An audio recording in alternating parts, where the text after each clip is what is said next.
Start. इधर online से voice clear हो तो एक बार मैसेज कर देना मुझे, और विजिबिलिटी प्रॉपर हो तो उसके लिए भी। स्टार्ट कर रहे हैं हम लोग एमपीजी के।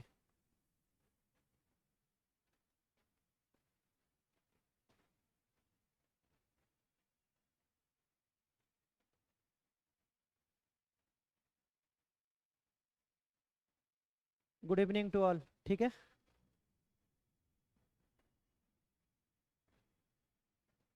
एमपीजी के स्टार्ट करेंगे आज से। कल टेक्निकल एरर के कारण थोड़ी सी क्लास डिस्टर्ब हो गई थी, और फीडबैक भी मैं किसी का पढ़ नहीं पाया था, तो रिस्पॉन्स नहीं कर पाया। लेकिन आज फिर से स्टार्ट कर रहे हैं, और एक टॉपिक ले रहे हैं एमपीजी के का। अगर हुआ टाइम तो दो टॉपिक कवर कर लेंगे हम लोग। कल जो टॉपिक लिया था उससे डिफरेंट टॉपिक ले रहा हूँ। कल लिया था मध्य प्रदेश का गठन और पुनर्गठन, तो इसको इंग्लिश में बोलते हैं organisation and reorganisation of MP. और अभी रिसेंटली जो टॉपिक ले रहा हूं मैं, वो ले रहा हूं मध्य प्रदेश की नदियां।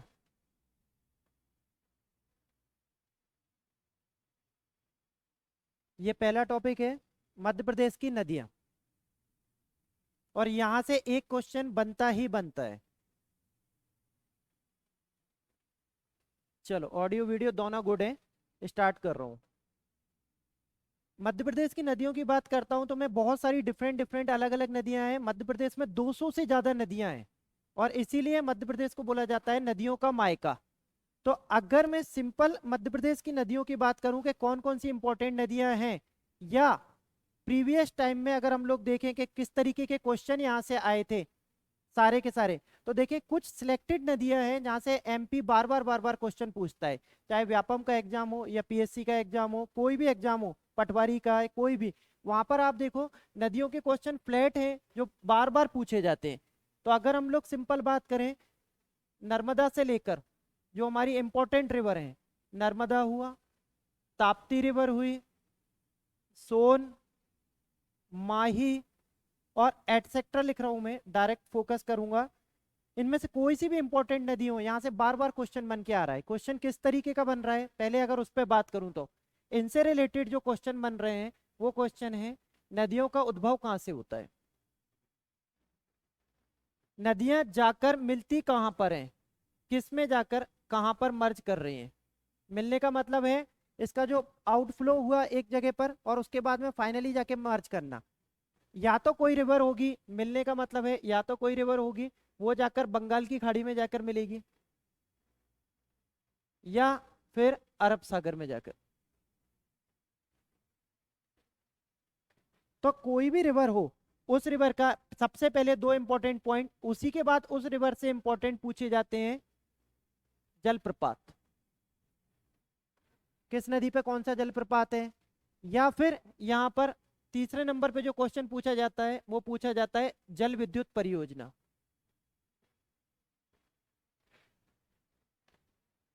तो कुछ ऐसे इंपॉर्टेंट क्वेश्चन हैं, और इसके अलावा कुछ ऐसे टिडबिट्स, छोटे ऐसे क्वेश्चन हैं जो एमपी बार बार पूछता है। जैसे किसी नदी का पुराना नाम, कौन सी नदी का नाम क्या था, कौन सी नदी कहाँ पर है, उसका कौन सा पुराना नाम है। जैसे नर्मदा को रेवा बोलते हैं, या फिर सोन को सूर्यपत्री बोलते हैं, चंबल को चरमावती बोलते हैं। तो इस तरीके से जो पुरानी रिवर है। वीडियो स्टक हो रहा है अभी भी, वीडियो स्टक हो रहा है।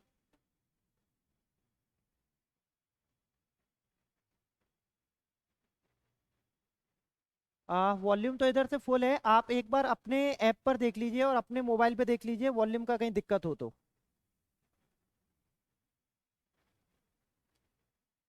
तो इस तरीके से अगर हम लोग मेन मेन रिवर की बात करें, मध्य प्रदेश की सारी मेन रिवर की बात करें, तो उन मेन रिवर से हमें जो मेन फैक्ट उठाना है वो फैक्ट कुछ इस तरीके से होंगे। अब ध्यान से सुनना एक बात, कि रिवर के क्वेश्चन बहुत डिफरेंट तरीके के आते हैं और रिवर का क्वेश्चन आता ही आता है। फिर एक जो सबसे इंपॉर्टेंट बात आती है रिवर की, वो है रिवर की सहायक नदियां।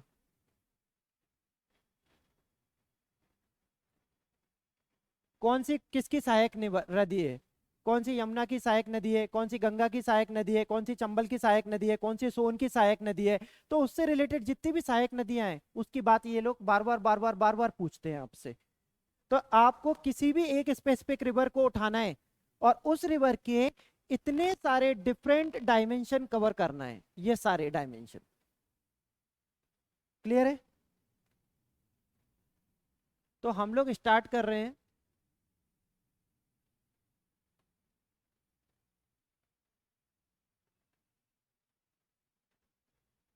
मध्य प्रदेश की नदियां।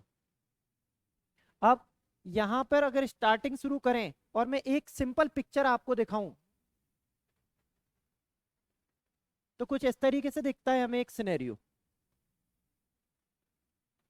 ये कुछ इस तरीके से एक हमें सिनेरियो दिखता है, और इस सिनेरियो इस पिक्चर के बेस पर हम लोग देखते हैं कि हम लोग बात कर रहे हैं नदियों की।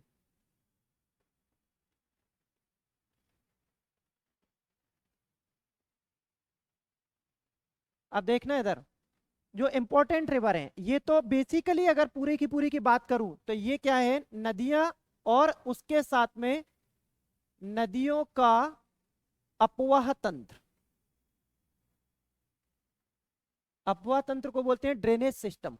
तो मध्य प्रदेश में 6 स्पेसिफिकली ड्रेनेज सिस्टम है। अगर आप देखो तो नर्मदा का, फिर ताप्ती का, फिर इसके बाद अलग अलग अलग अलग चंबल का, फिर उसके बाद बेतवा का, ये अलग अलग। लेकिन हम लोग अगर सिंपल बात करें नदियों के बेस पर, सिंपल नदियों की, कि नदियां किस तरीके से हैं और वो नदियों के सारे डायमेंशन की उसको लेकर चलें, तो आप पहले इसको देखो। हम लोग स्टार्टिंग करें नर्मदा से, तो नर्मदा या फिर उसके अलावा कोई भी इंपॉर्टेंट दूसरी रिवर।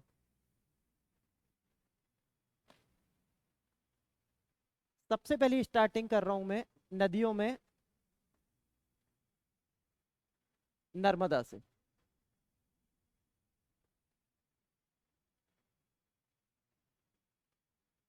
आप लोगों से ड्रेनेज सिस्टम भले ही ना पूछे क्वेश्चन में, लेकिन नदियां जरूर पूछेगा। ड्रेनेज सिस्टम तो केवल 6 हैं, और वो सारे ड्रेनेज सिस्टम का जो मेन मेन हम लोग बात करते हैं, इंपॉर्टेंट कंट्रीब्यूशन है, वो है कि नदी और उसकी सहायक नदियों के द्वारा मिलकर जो तंत्र बनता है उसे सब बोलते हैं अपवाह तंत्र। हम लोग अगर सिंपल बात करें कि सारी नदियों में इंपॉर्टेंट रिवर और उसकी इंपॉर्टेंट विशेषता, तो नर्मदा के बारे में बात करते हैं। नर्मदा अमरकंटक से निकलती है और कहाँ पे जाके मर्ज करती है, कहाँ पे जाके मिलती है? हाँ, अरब की खाड़ी, है ना? अरब की खाड़ी। आप लोगों को पता है, बट होता क्या है, कभी कभी भूल जाते हो थोड़ा सा। अरब की खाड़ी, है ना? अ- तो यहाँ पर जाकर अरेबियन सी, तो बेसिकली अगर बात करें तो अमरकंटक से निकलती है। आप अमरकंटक लिख सकते हो इसको, आप मैकाल पर्वत लिख सकते हो इसे, या फिर यहाँ पर बात चल रही है, अमरकंटक पड़ता है अनूपपुर डिस्ट्रिक्ट में।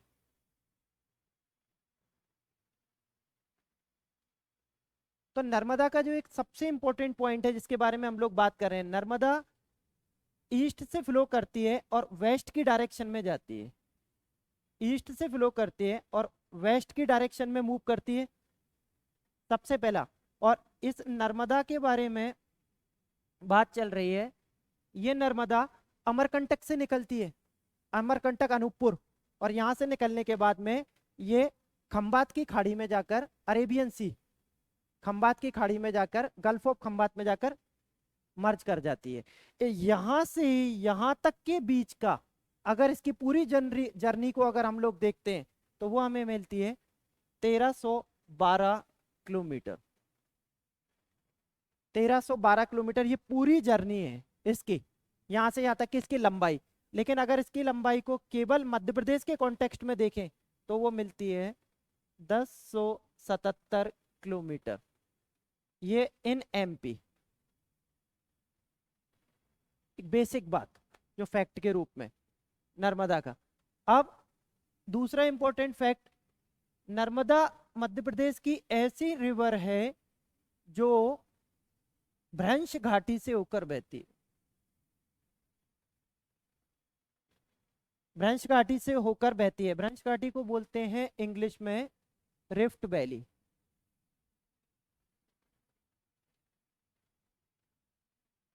और नर्मदा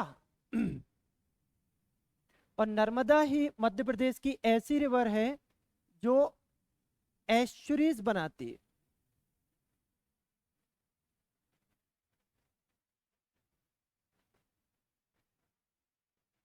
एस्चुरीज होता है, एस्चुरीज को हिंदी में एक और वर्ड के नाम से जाना जाता है जिसे बोलते हैं ज्वार नद मुख। इसे इस नाम से भी जाना जाता है। और अगर इसका अपोजिट वर्ड आप देखो तो इसका अपोजिट वर्ड मिलता है डेल्टा। तो मैक्सिमम नदियां जो हैं जो बंगाल की खाड़ी की तरफ जाती हैं वो सारी की सारी मैक्सिमम नदियां डेल्टा बनाने का काम करती हैं। लेकिन अगर इसी के अपोजिट हम लोग देखें, कुछ रिवर ऐसी हैं जो भ्रंश घाटी से होकर बहती हैं और भ्रंश घाटी से होने के कारण वो बेसिकली एस्चुरी का निर्माण करती हैं। तो ये कुछ इंपॉर्टेंट इसके फैक्ट हैं। अब आगे बढ़े यहां से नर्मदा के बारे में। नर्मदा के पुराने नाम, नर्मदा का पुराना नाम, ओल्ड नेम, दो तीन पुराने नाम हैं जो बहुत ज्यादा फेमस हैं और बार बार एग्जाम में पूछे जाते हैं। एक है रेवा, एक है मैकाल सुता, एक है मैकाल सुता और एक है नमादोष। ये तीन नामों से जानी जाती है और एग्जाम में सबसे ज्यादा पूछा जाता है ये नाम, सबसे ज्यादा ये नाम पूछा जाता है।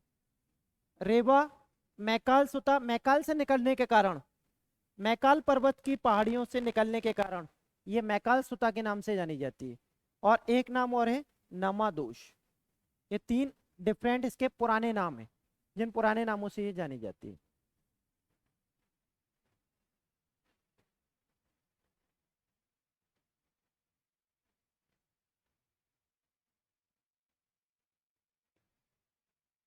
अब देखो नर्मदा की सहायक नदी। अब ये एक ऐसा क्वेश्चन है जिसकी वैरायटी बहुत ज्यादा है। नर्मदा की सहायक नदियों की बात करते हैं तो नर्मदा की 45 से ज्यादा सहायक नदियां हैं, 45। तो नर्मदा की 45 के आसपास सहायक नदियां हैं और ये नदियां भी अगर हम लोग बात करें तो कुछ राइट फ्लैंक से हैं और कुछ लेफ्ट फ्लैंक से हैं, अलग अलग। बट आपको इतना सब याद नहीं करना है, इतनी टेक्निकलिटी कोई नहीं पूछता। कुछ मेजर रिवर हैं जो प्रीवियस एग्जामों में, पिछले 5-10 सालों के एग्जामों में बार बार एमपी के द्वारा रिपीट की जाती हैं। तो अगर हम उस पर बात करें तो यहां पर सबसे इंपॉर्टेंट है तवा, छोटी तवा, फिर दूधी, सक्कर, चंद्रकेशर। ये कुछ इंपॉर्टेंट रिवर हैं जो बार बार कहीं ना कहीं किसी एग्जाम में पूछी जाती हैं। चाहे आप कोई भी किसी भी दूसरे एग्जाम में देखो, अधिकतर इन पे ही काम हो रहा है।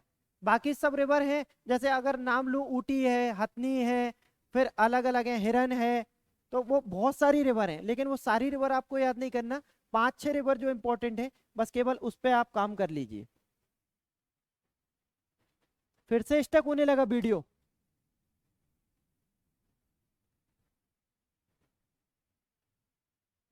अभी भी हो रहा है क्या? एक बार देखना, फिर से बताना वीडियो स्टक हो रहा है क्या। सहायक नदियों के बाद इंपॉर्टेंट है जल प्रपात। सहायक नदियों के बाद इंपॉर्टेंट है जलप्रपात, इसे बोलते हैं वाटरफॉल, है ना, वाटरफॉल।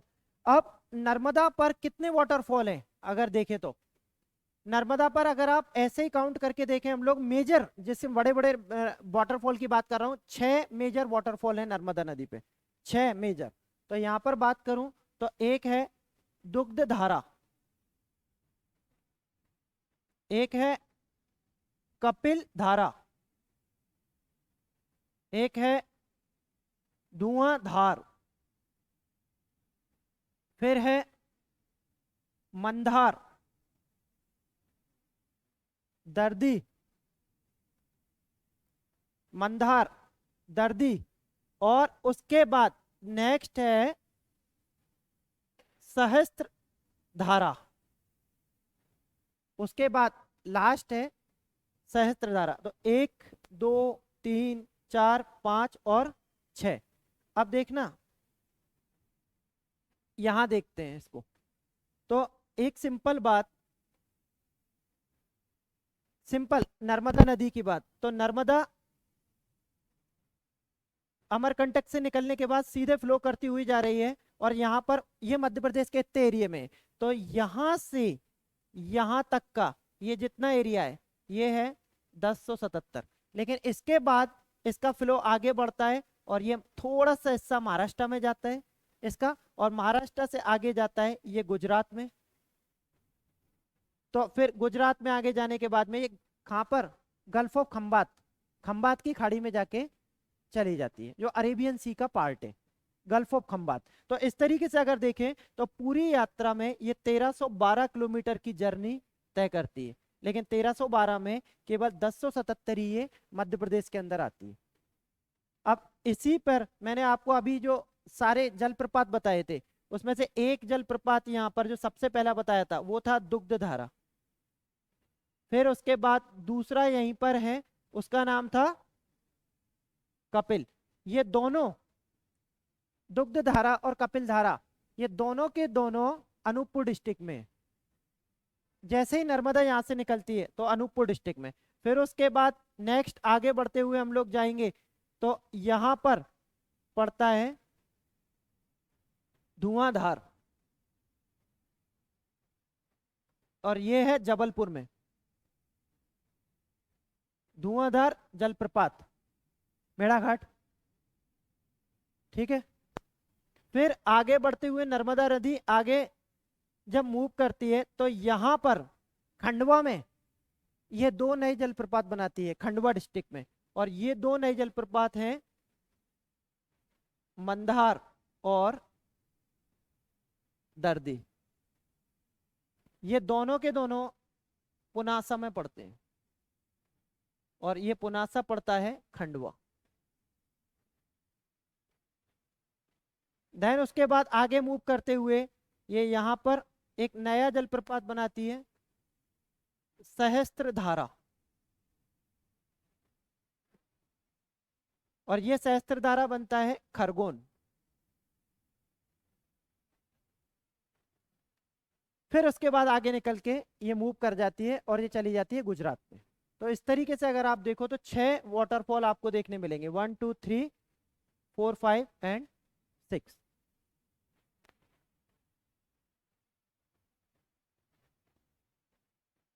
क्लियर है यहां तक?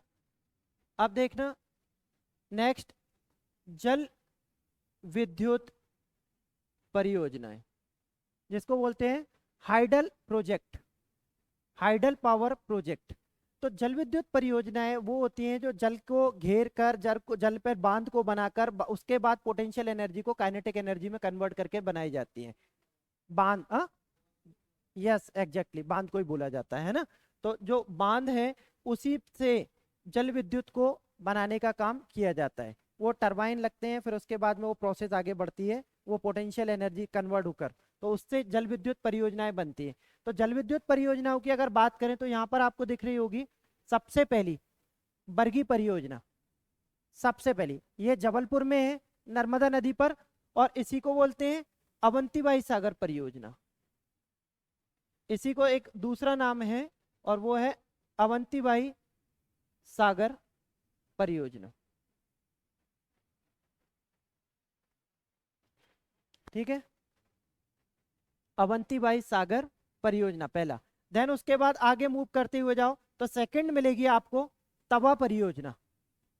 ये तवा नदी पर है और तवा नर्मदा की सहायक रिवर है उस पर। तो ये तवा परियोजना आपको मिलेगी कहाँ? होशंगाबाद में। तवा परियोजना होशंगाबाद। देन उसके बाद आगे बढ़ते हुए जाओ तो आपको एक मिलेगी ओंकारेश्वर परियोजना और एक मिलेगी महेश्वर परियोजना। ओंकारेश्वर खंडवा में आता है और महेश्वर कहाँ आता है? खरगोन। ये खंडवा में आता है और ये खरगोन में आता है। और दोनों ही परियोजनाएं, परियोजनाओं का मतलब है जल विद्युत परियोजना, जल पे बनने वाली। और ये दोनों ही परियोजनाएं, ओंकारेश्वर और महेश्वर, ये नर्मदा नदी पर स्थित है। बस फर्क ये है कि महेश्वर परियोजना अब प्राइवेट सेक्टर के द्वारा डील की जा रही है। ये मध्य प्रदेश की ऐसी परियोजना है जिसे प्राइवेट सेक्टर के थ्रू डील किया जा रहा है। एमपी गवर्नमेंट डील करती थी पहले से, पर बाद में क्या हुआ, ये घाटे में चलने लगी प्रोजेक्ट। उसके बाद में एमपी गवर्नमेंट ने इसको दे दिया प्राइवेट कंपनियों को, तो अब इसको रन कर रही है प्राइवेट कंपनियां। देन उसके बाद आगे बढ़ो तो यहाँ पर मान परियोजना, फिर उसके बाद जॉबट परियोजना, जॉबट रिवर पर। और आगे निकलते हुए जैसे ही आप गुजरात में इंटर करेंगे तो मिल जाएगी सरदार सरोवर परियोजना। सरदार सरोवर परियोजना है भरूच में,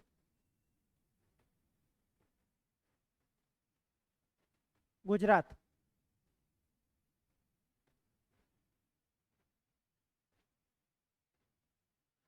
किस चीज का स्थान लिखाना है बता दो। 13-12 टोटल सही है। जबलपुर स्थान भी लिखा दीजिए। तो वो तो हो ही गया, स्थान तो लिखा दिया मैंने आपको उसके। और ये आपको वॉइस नहीं आ रही क्या? वॉल्यूम बढ़ाना है बोल रहे हो बार बार।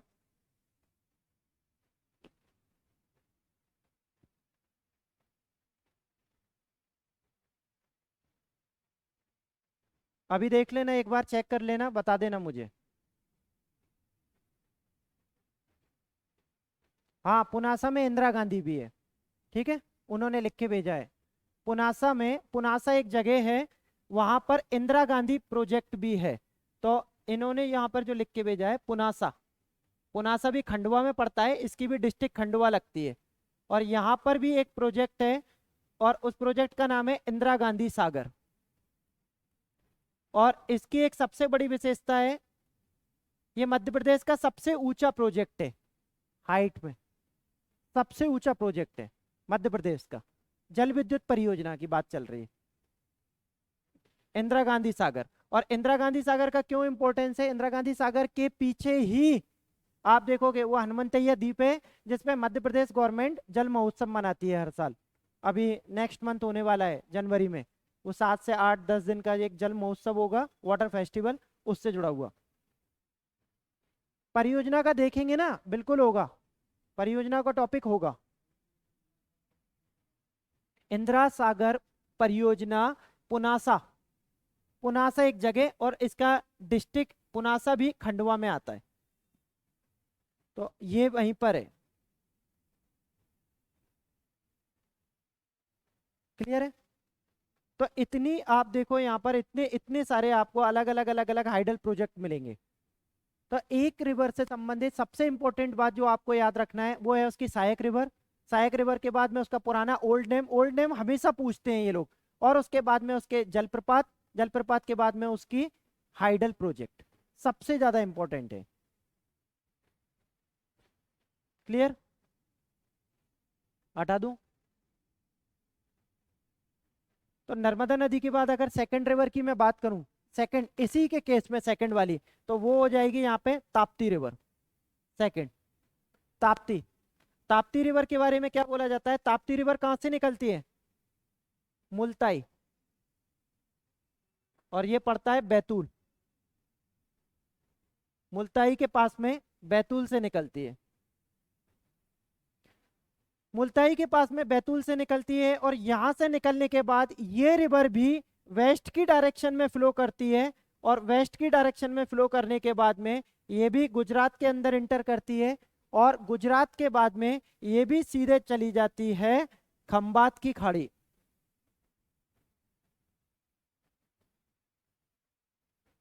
ये भी चली जाती है खंबात की खाड़ी। तो ध्यान देना, इस रिवर में और नर्मदा रिवर में कुछ सिमिलरिटी है। और वो सिमिलरिटी कुछ ऐसी है कि नर्मदा रिवर भ्रंश घाटी से होकर बहती है, तो ये रिवर भी भ्रंश घाटी से होकर बहती है, ये वाली भी। ये रिवर एस्चुरीज बनाती है, तो ये रिवर एस्चुरी बनाती थी, ये रिवर भी एस्चुरीज बनाती है। और एस्चुरीज को मैंने पहले भी बता दिया, एस्चुरीज को हिंदी में बोलते हैं ज्वार नदमुख, ज्वार के मुख पर स्थित। तो चूंकि वहां पे कंटिन्यूअस टाइड आते हैं और टाइड आने के कारण वहां पर डेल्टा जमा नहीं हो पाता, जैसे ही नदी अवसादों के निक्षेपण से किसी डेल्टा को इकट्ठा करती है, टाइड आता है, और टाइड आने के बाद में जो बैकवॉश वाटर होता है वो पूरा का पूरा डेल्टा को लेके समुद्र में वापस ले जाता है। तो जब वहां पे डेल्टा का निर्माण ही नहीं हो पाता, तो इस वजह से वहां पे उसकी अपोजिट जो क्रिया होती है, अपोजिट जो एक्शन होता है, उसको बोलते हैं एस्चुरीज। और बाकी जगहों पर अगर आप देखो बे ऑफ बंगाल वाले हिस्सों पर, तो वहां पर आप देखोगे तो आपको मिलेगा सारा का सारा पार्ट, चाहे कोई भी रिवर हो, गंगा या फिर उसके बाद में गोदावरी, या फिर सबसे बड़ी रिवरों में अगर बात करें कृष्णा, कावेरी, तुंगभद्रा, ये सब रिवर आप देखो कुल मिला के जाके बे ऑफ बंगाल में किसी ना कहीं डेल्टा बनाती है।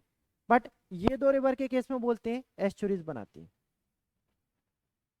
अब इसकी बात चल रही है ताप्ती रिवर की, तो ताप्ती रिवर बुरहानपुर ताप्ती रिवर पर ही स्थित है। बुरहानपुर ताप्ती रिवर पर स्थित है।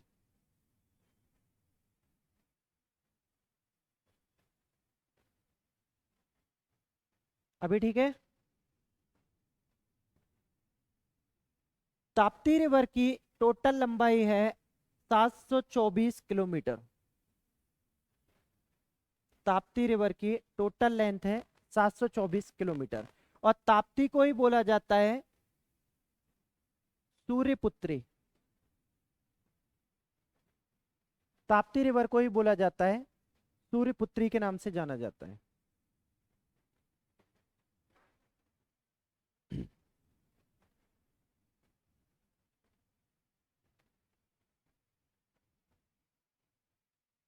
एक सहायक रिवर है बस इसकी, उसी को ध्यान में रखना है। और वो सहायक रिवर है पूर्णा। पूर्णा इसकी सहायक रिवर है, और ये पूर्णा रिवर भी महाराष्ट्र से होके आती है और इसमें जाके मिलती है। इसका मतलब मध्य प्रदेश में इसकी सहायक रिवर छोटी है लेकिन कम है। जो सबसे इंपॉर्टेंट सहायक रिवर है वो है पूर्णा। इसके अलावा जल विद्युत परियोजनाओं की बात की जाए तो जल विद्युत परियोजनाओं में दो परियोजनाएं सबसे ज्यादा इंपॉर्टेंट है। एक है उकाई, उकाई जल विद्युत परियोजना, और एक है काकरापाड़ा। दोनों सूरत में स्थित हैं, डिस्ट्रिक्ट सूरत। सूरत ताप्ती नदी पर ही है, दोनों सूरत में स्थित है।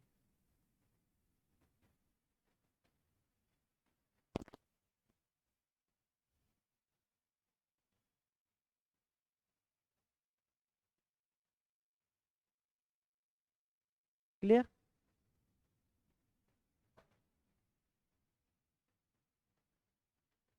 इसकी लंबाई बताई ना मैंने 724 किलोमीटर, लेकिन आप एक बात याद रखो, हर नदी की लंबाई आपसे नहीं पूछेगा, आपसे केवल एक से दो नदी की लंबाई पूछेगा, और उसमें सबसे पहली होगी नर्मदा।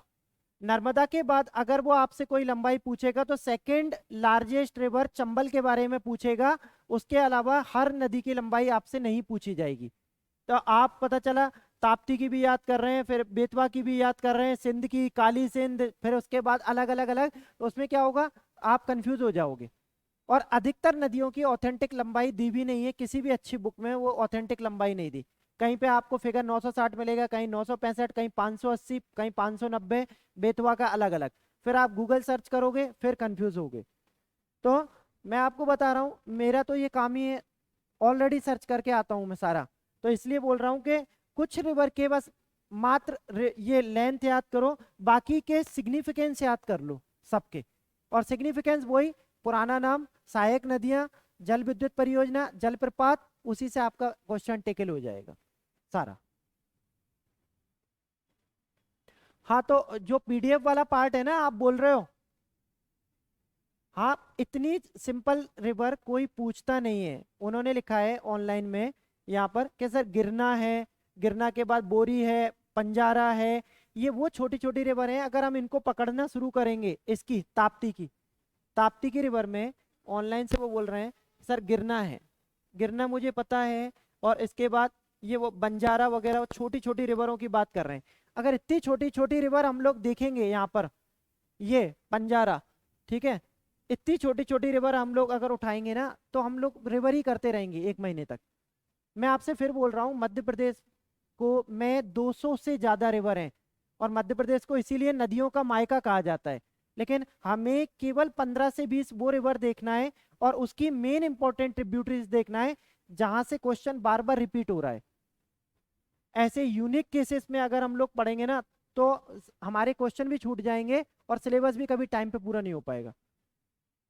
तो सही बोल रहे हैं कि वो है ये, बट इतनी इंपॉर्टेंट नहीं है, यहाँ से क्वेश्चन ना के बराबर बनते हैं।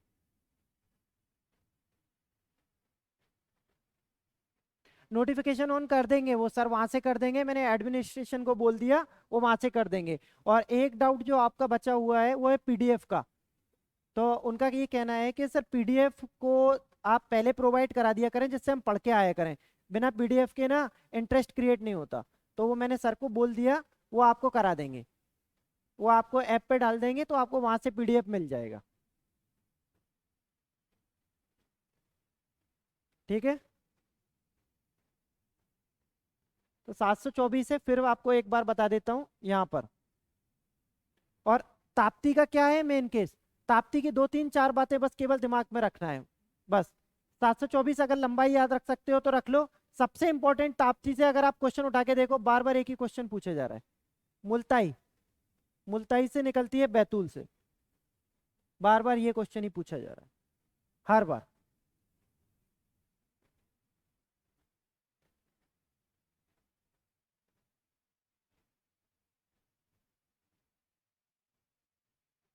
आगे बढ़े, नेक्स्ट है चंबल रिवर। नेक्स्ट है चंबल। चंबल मध्य प्रदेश की सेकंड लार्जेस्ट रिवर है। और चंबल कहाँ से निकलती है, कहाँ से, नो, चंबल निकलती है इंदौर में, मऊ है, मऊ की जनापाव पहाड़ी से। चंबल निकलती है मऊ की जनापाव पहाड़ी, जनापाव हिल भी बोलते हैं इसको, यहां से निकलती है। और यहां से निकलने के बाद चंबल फ्लो करती है, देखो इसका डायरेक्शन, और यहां से ये राजस्थान में एंट्री करती है, देख रहे हो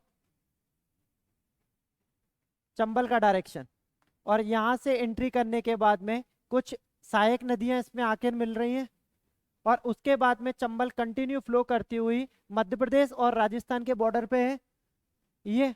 और मध्य प्रदेश राजस्थान के बॉर्डर से ये यूपी में एंट्री करती है, और यूपी में एंट्री करने के बाद में ये यमुना में जाकर यहाँ मिल जाती है, यहाँ पर इटावा के पास में।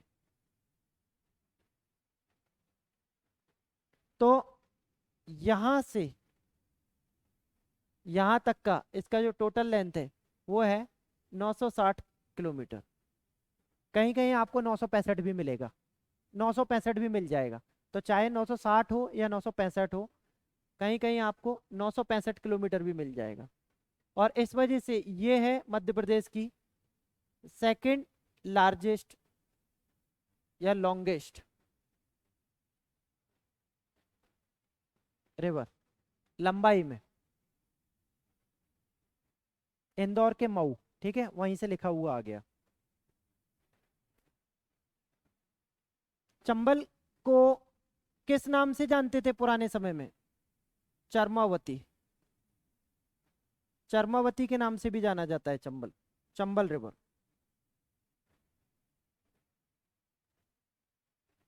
क्लियर।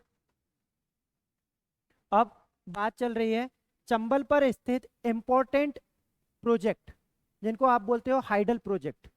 तो हाइडल प्रोजेक्ट देखो, आपको खुद चंबल पे हाइडल प्रोजेक्ट दिख रहे हैं, कौन कौन से हैं। सबसे पहला हाइडल प्रोजेक्ट है गांधी सागर। ये कहां पर पड़ता है गांधी सागर हाइडल प्रोजेक्ट, ये पड़ता है मंदसौर,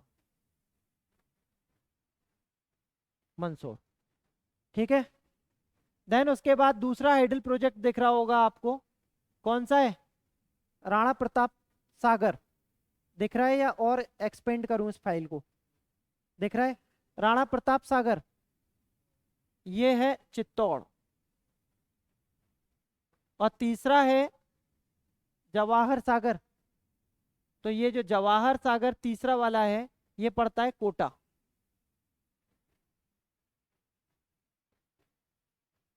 ये पड़ता है कोटा। 3 हाइडल प्रोजेक्ट इसके ऊपर स्थित हैं। मध्य प्रदेश का पहला हाइडल प्रोजेक्ट है, इसको बोलते हैं गांधी सागर प्रोजेक्ट। एमपी में केवल एक गांधी सागर, केवल, बाकी 2 राजस्थान में। और अगर पूरी चंबल नदी की बात करें तो चंबल नदी पर 3 हाइडल प्रोजेक्ट। और अगर मध्य प्रदेश की बात करें तो मध्य प्रदेश का सबसे पहला hydel project Gandhi Sagar project 1961। 1961 Madhya Pradesh का पहला हाइडल प्रोजेक्ट। नहीं दिख रहा है?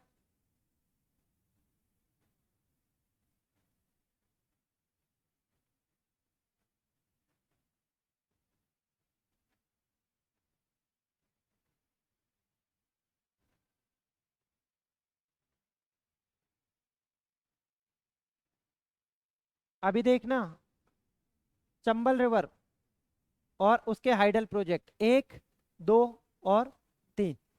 ठीक है।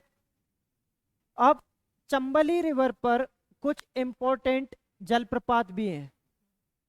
जलप्रपात जिनको आप बोलते हो वाटरफॉल। इन वाटरफॉलों की अगर हम लोग बात करें तो इनमें जो सबसे इंपॉर्टेंट वाटरफॉल है वो है पाताल पानी। पाताल पानी सबसे पहला, ये कहां पर है? इंदौर। सबसे पहला वाटरफॉल इंदौर में। सेकंड है झाड़ी दाहा, ये भी इंदौर में है। और तीसरा है चूलिया, ये कोटा में पड़ता है। भैंसोरगढ़ तहसील कोटा की, भैंसोरगढ़ तहसील कोटा, ये वहां से संबंधित है।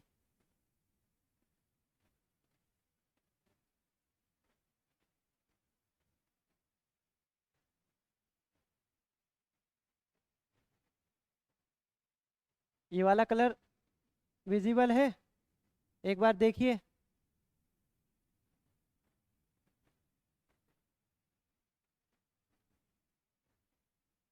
मैं फिर लिख देता हूं। यहां पर सबसे पहला है पाताल पानी, फिर उसके बाद दूसरा है झाड़ी दाहा, और तीसरा है चूलिया जलप्रपात। ये 3 जलप्रपात हैं। और ये तीनों जलप्रपात में से 2 जलप्रपात, 1 और 2, सारे के सारे चंबल नदी पर हैं। ये 2 इंदौर में है और एक चूलिया, ये पड़ता है कोटा। चूलिया कोटा, कोटा मतलब कोटा प्रॉपर कोटा डिस्ट्रिक्ट की बात चल रही है। छोटी सी एक तहसील लगती है भैंसोरगढ़ तहसील, वहां से संबंधित है। ठीक है। तो चंबल रिवर में सबसे इंपॉर्टेंट बात, चंबल मऊ की जनापाऊ पहाड़ी से निकलती है। निकलने के बाद 965 किलोमीटर की यात्रा तय करती है और उसके बाद यमुना में जाकर मिलती है, यमुना। ठीक है। पूरी यात्रा तय कर कर इटावा के पास में ये किससे मिल रही है? यमुना रिवर से जाकर मिल रही है। ये देखो इसका पॉइंट, यहाँ पर यमुना से जाकर ये मर्ज कर जा रही है। और उसके बाद इस पूरी यात्रा में इसके जो 3 इंपॉर्टेंट, 1, 2, 3, ये 3 इंपॉर्टेंट क्या हैं इसके? मेन जल विद्युत परियोजना। और ये 3 क्या हैं? 1, 2, 3, ये क्या है? जलप्रपात। ठीक है।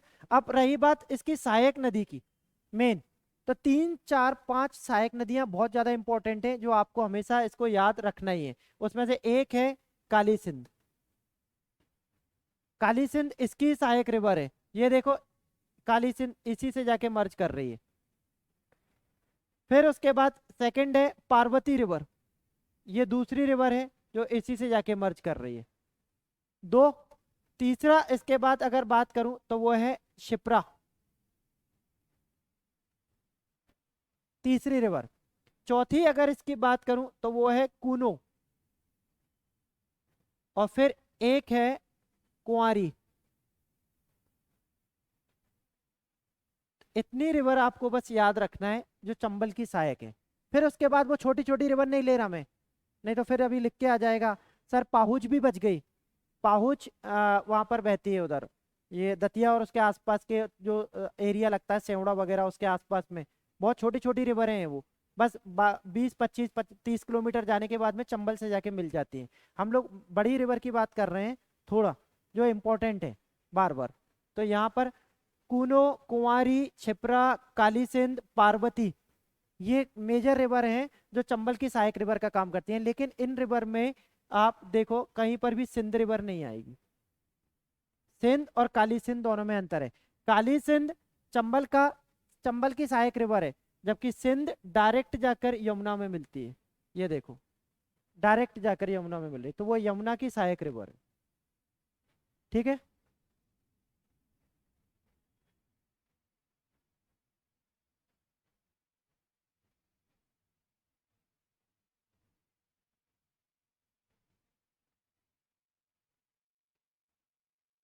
पावर प्रोजेक्ट भैंसुरगढ़ चित्तौड़गढ़ डिस्ट्रिक्ट में है। हाँ सही बात है, ठीक है।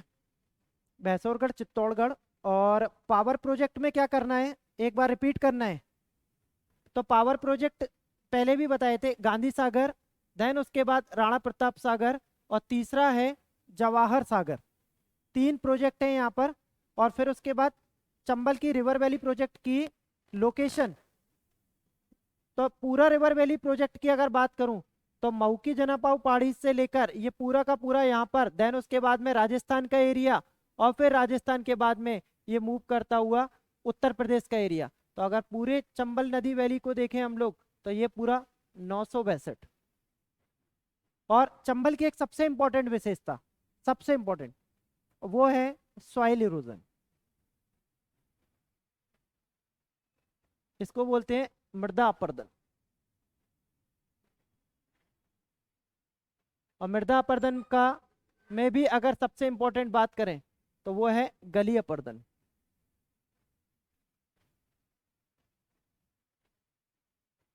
ये सबसे इंपॉर्टेंट है।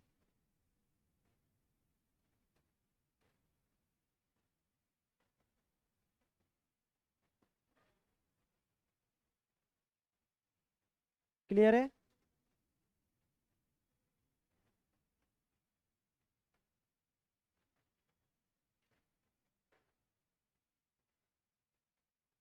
अब तो लाइट ठीक है, नहीं दिख रहा, लाइट भी कम है।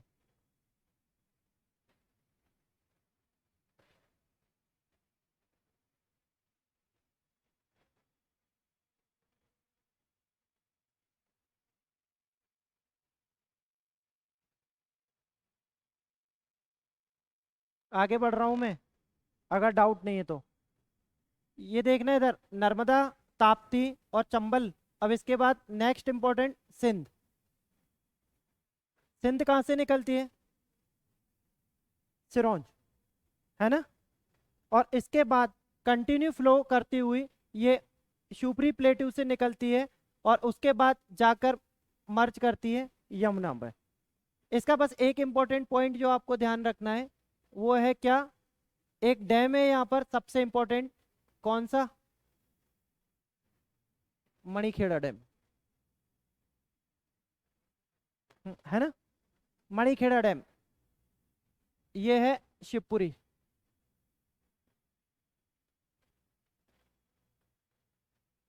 देन उसके बाद बेतवा, कहाँ से निकलती है, कुमरा गांव रायसेन।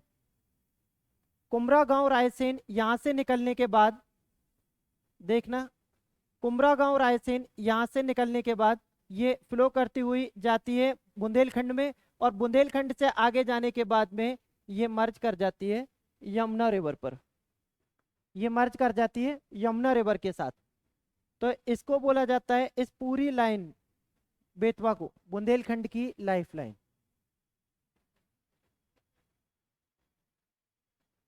रुक तो जाओ, एक अगर एक लेक्चर में क्या क्या समझोगे, एक ने लिख के भेजा है, आप बोल रहे हो कि सॉइल इरोजन के बारे में समझा दीजिए।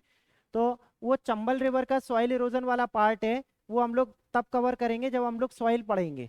तो पहले आप जब सॉइल पढ़ोगे ना तब आपको क्लियर होगा सॉइल इरोजन क्या होता है। वो तो केवल रेफरेंस दिया था मैंने आपको।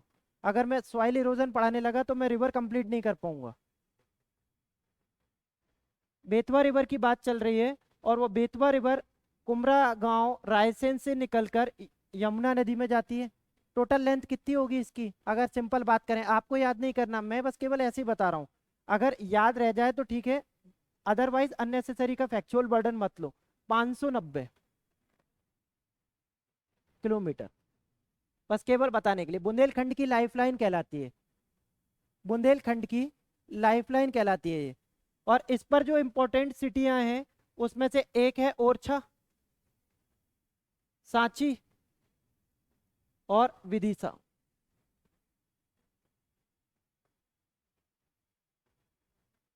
ओरछा, सांची और विदिशा।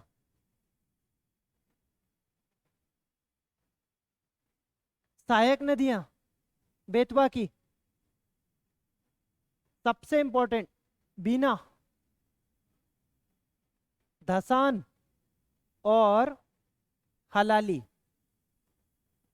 ये 3 इंपॉर्टेंट सहायक नदियां।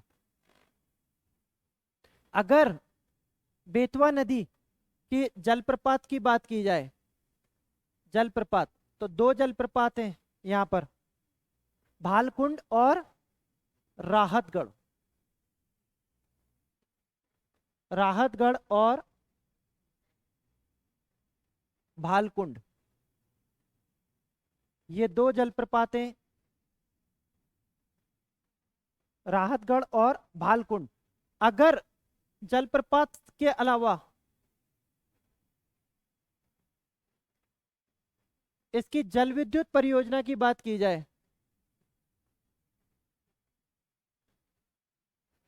जल विद्युत परियोजना की बात की जाए, तो 2-3 इंपॉर्टेंट जल विद्युत परियोजनाएं। एक सबसे इंपॉर्टेंट राजघाट परियोजना, और एक है माता टीला, जिसको बोलते हैं रानी लक्ष्मीबाई।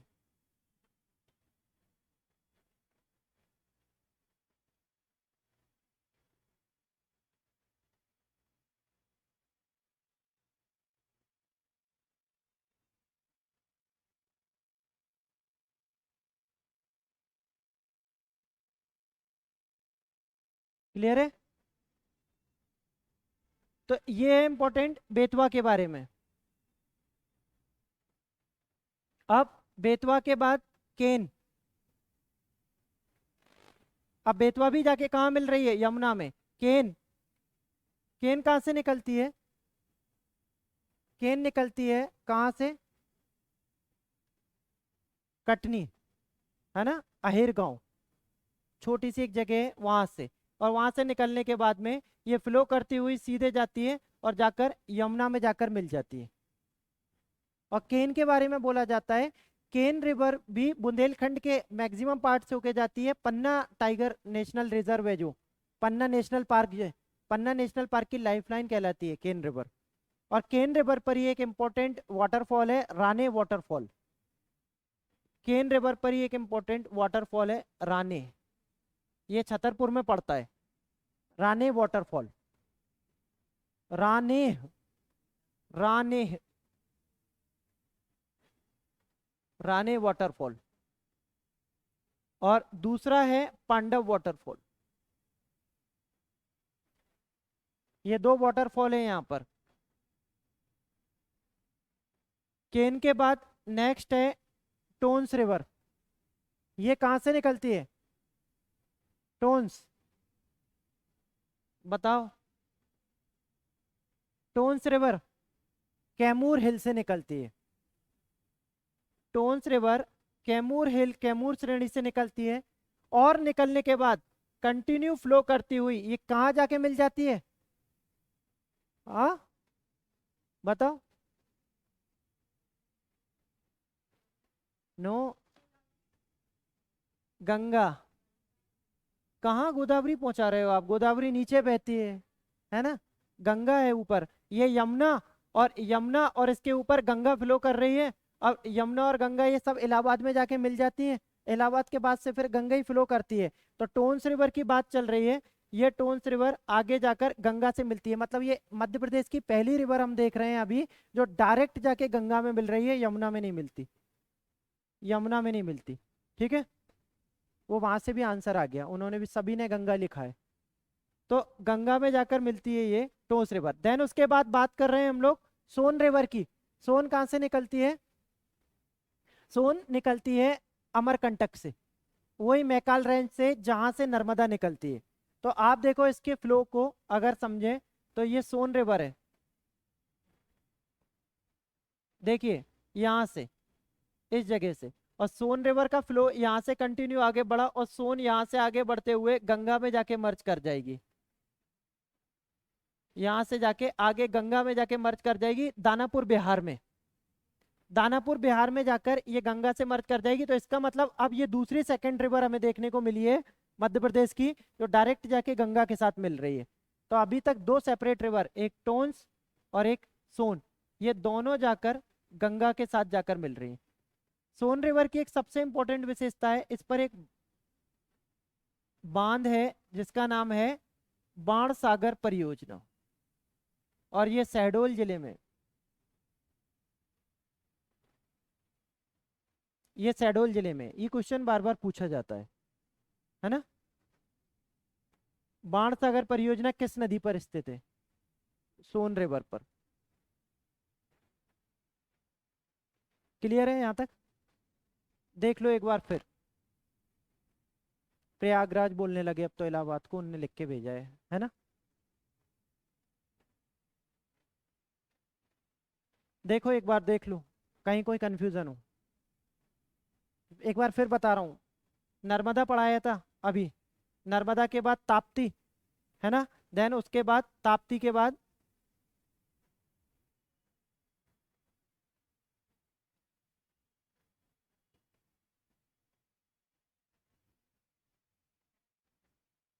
देन उसके बाद बात चल रही थी ताप्ती, ताप्ती के बाद चंबल, सबसे इंपॉर्टेंट। तो ये देखो फिगर आउट कर रहा हूं मैं यहाँ पर, ताप्ती, देन उसके बाद चंबल। ठीक है, चंबल के बाद सबसे इंपॉर्टेंट थी सिंध, सिंध के बाद बेतवा, बेतवा के बाद केन, फिर टोन्स और फिर सोन। तो ये दो रिवर थी, ये वेस्ट की डायरेक्शन में फ्लो कर रही थी। बाकी इतनी भी सारी रिवर है सब आपने देखी ये नॉर्थ की डायरेक्शन में फ्लो कर रही हैं। अब यहाँ पर अगर मैं आपको इंडिकेट कर दूं, नॉर्थ, नॉर्थ की डायरेक्शन में सारी की सारी रिवर नॉर्थ की डायरेक्शन में फ्लो कर रही हैं। और नॉर्थ की डायरेक्शन में फ्लो करती हुई या तो ये यमुना के साथ मिल रही हैं या फिर आगे जाकर गंगा के साथ मिल रही हैं। क्लियर है? हम्म। अब इसके बाद एक रिवर है जो और इम्पोर्टेंट है और वो है माही। माही निकलती है सरदारपुर धार से, और सरदारपुर धार से निकलने के बाद ट्रॉपिक ऑफ कैंसर को दो बार काटती है ये। तो यहाँ से आप देखो कि यहाँ से निकल के ये ऊपर की ओर गई और फिर नीचे की ओर आई, और फिर यहाँ से राजस्थान का एक छोटा पार्ट लिया और राजस्थान के बाद गुजरात में इंटर किया, और यहाँ से ये खंबात की खाड़ी में जाके मर्ज कर जाती है। तो ये क्या करती है, पूरे, अगर यहाँ से इस पूरे पार्ट को दो पार्ट में बांट दूं और 23.5 डिग्री में कन्वर्ट करूं ट्रॉपिक ऑफ कैंसर, तो ट्रॉपिक ऑफ कैंसर को 2 टाइम क्रॉस करती है और उल्टा यू बनाती है, इस तरीके का। तो एक बार पहले काटा और फिर सेकंड टाइम काटा, दो बार माही रिवर, और माही रिवर ही बनाती है 56 का मैदान।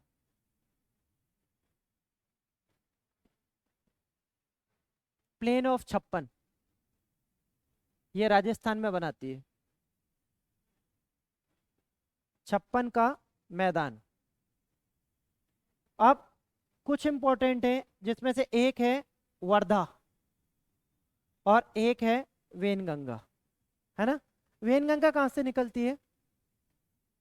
पारसवाड़ा पठार शिवनी, है ना। तो वेनगंगा निकलती है पारसवाड़ा के पठार शिवनी से, और वर्धा निकलती है वर्धमान माउंटेन बैतूल। तो ये यहां से निकलती है वर्धमान माउंटेन बैतूल से, और यहाँ से निकलने के बाद नीचे की तरफ फ्लो करती है साउथ की तरफ। और ये है वेनगंगा। वेनगंगा यहाँ से निकलती है पारसवाड़ा के पठार से, जो शिवनी में पड़ता है, और शिवनी से यहाँ से निकलने के बाद ये मूव करती है नीचे की ओर, और ये भी चली जाती है महाराष्ट्र की ओर। तो दोनों महाराष्ट्र की ओर जाती हैं और दोनों आपस में जाके एक दूसरे के साथ मिल जाती हैं। तो ये कहलाती है प्राणहिता। और आगे चलकर ये प्राणहिता गोदावरी में मिल जाती है, और गोदावरी इसके पूरे पानी को ले जाती है कहाँ, किस जगह पर, बे ऑफ बंगाल, बंगाल की खाड़ी में, है ना, बंगाल की खाड़ी में। इधर से ये यमुना, और यमुना का सारा पानी चला गया आगे चल के गंगा में, और गंगा ने भी फाइनली यहाँ से जाने के बाद ये सारा बंगाल की खाड़ी।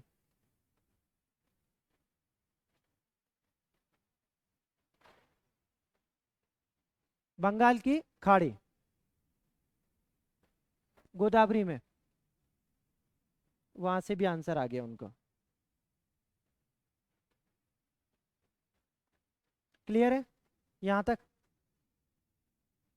तो देखो अब एक एक बात समझना,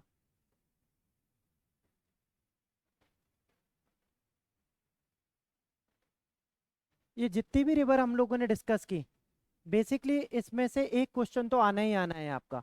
तो रिवर के क्वेश्चन को सही से पकड़ने का बस एक ही तरीका है, मेजर मेजर रिवर को कंट्रोल करना है सारी, और ही किसी भी मेजर रिवर को जिसको आप पकड़ रहे हो उसके सारे डायमेंशन को कवर करना है, सारे, चाहे उसका पुराना नाम हो, चाहे उसकी सहायक नदियां हो। तो इस तरीके से आप 12 से 15 रिवर भी अगर कंट्रोल कर लेते हो पूरी, और उस पर अपना कमांड कर लेते हो, तो आपका क्वेश्चन कभी भी बाहर नहीं जाएगा। लेकिन अगर आप छोटी छोटी रिवर पकड़ने के चक्कर में रहे, तो होगा क्या कि बस वो क्वेश्चन आप ही का सही होगा, लेकिन बाकी सारे क्वेश्चन आपके निकल जाएंगे, और जनरल क्वेश्चनों से हर कोई स्टूडेंट आपसे आगे निकल जाएगा। तो आप देखो हम लोगों ने कितनी रिवर डिस्कस की है, एक सिंपल बात करूं, नर्मदा एक, ताप्ती दो, ठीक है, फिर माही तीन, चंबल चार, फिर उसके बाद तवा भी कर लेंगे, फिर उसके बाद सिंध, देन उसके बाद बेतवा, उसके बाद केन, टोंस, सोन, ठीक है, नर्मदा तो हो गई, वर्धा और वेनगंगा सबसे इंपॉर्टेंट है ये। इसके बाद आप चाहो तो बाकी छोटी छोटी रिवर सब ड्रॉप भी कर सकते हो। क्लियर? तो अब आप नेक्स्ट लेक्चर लो, फिर हम लोग कल मिलते हैं, हाँ।